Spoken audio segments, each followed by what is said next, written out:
Halo, aku Vanessa Indiani dengan NIM 033. Hai, perkenalkan nama saya Trisyana Mawulan dengan NIM 097. Hai, aku Ega Natania Berperingangin dengan NIM 121. Halo, perkenalkan saya Rizka Maritoleman Tobing dengan NIM akhir 129. Perkenalkan Ibu, saya Vanessa, saya dari Prodi Ilmu Hukum Unesa Kampus 5.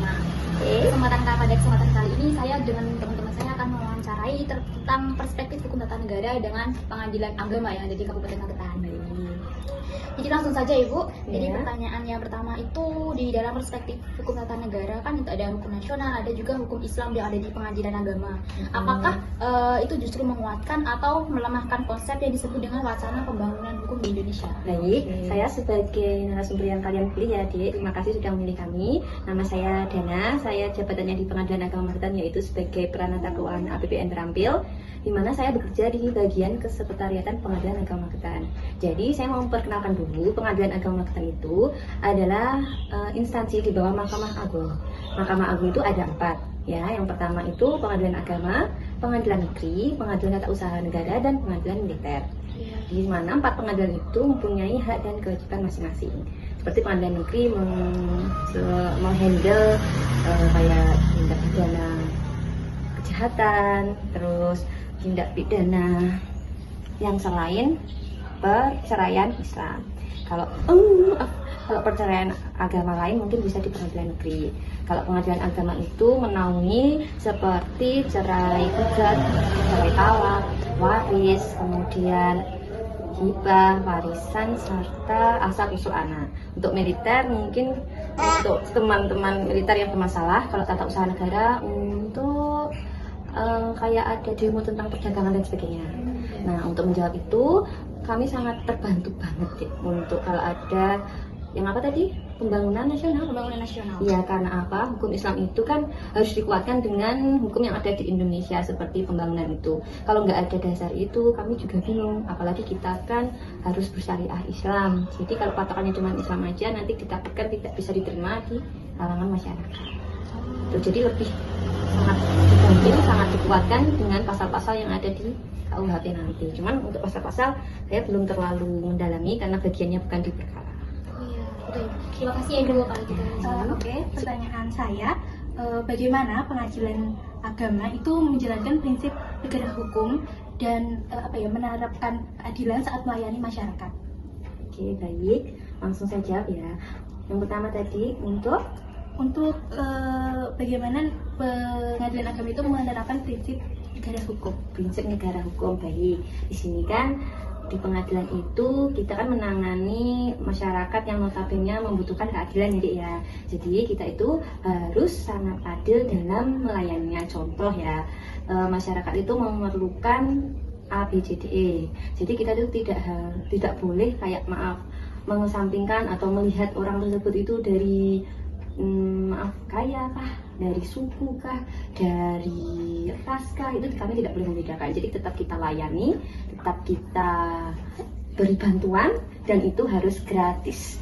Kami tidak boleh namanya memungut sepeser pun yang di luar biaya panjar. Biaya panjar itu biaya berperkara di pengadilan agama. Gitu. Jadi kami tidak boleh memungut sama sekali karena kami juga diawasi sama Mahkamah Agung. Kami juga sudah berjanji dan sudah masuk ke zona integritas, jadi kami tidak boleh seperti itu. Terus yang kedua itu tadi menerapkan keadilan untuk masyarakat.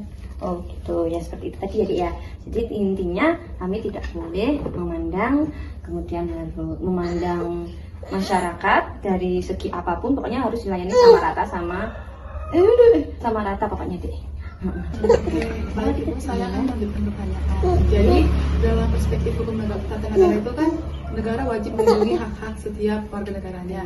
Jadi menurut pengalaman Ibu, bagaimana cara pengadilan agama dapat memastikan hak-hak perempuan dan anak itu dapat tetap terlindungi setelah perceraian? Jadi kita itu harus melindungi hak istri dan anak. Contohnya nanti setelah perceraian, istri itu mendapatkan seperti hak masa iddahnya, kemudian ada nanti diberikan kayak harta, maksudnya gini cara menjelaskannya itu nanti kamu buka ya, ada beberapa hak yang harus dipenuhi oleh seorang pria ketika mentalak istrinya.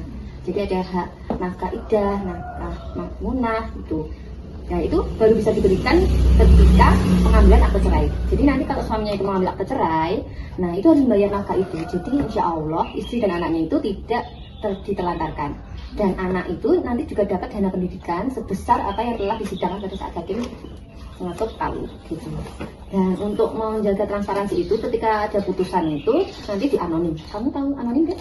Nah itu nanti ketika dimasukkan dirput, namanya dirput itu direktori putusan. Jadi masyarakat umum itu tidak bisa mengakses. Kayak dulu itu kesalahan waktu realitis itu kan NIK-nya terakses dalam itu sekarang sudah diberikan sama aku. Pertanyaan selanjutnya, menurut Ibu, apa tantangan yang sering dihadapi pengadilan agama dalam menjalankan kewenangannya di tengah sistem hukum nasional?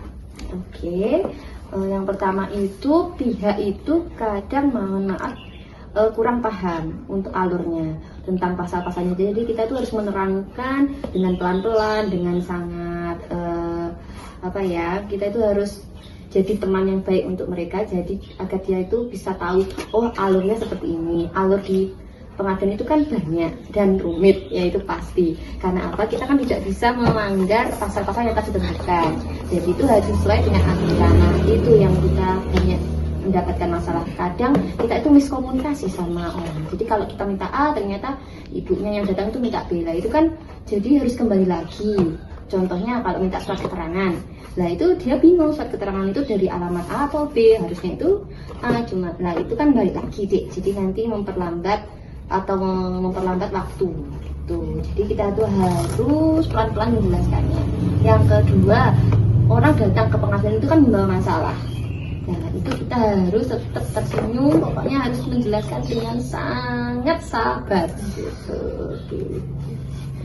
Dan jawab ya dek, sudah Bu. Intinya sabar.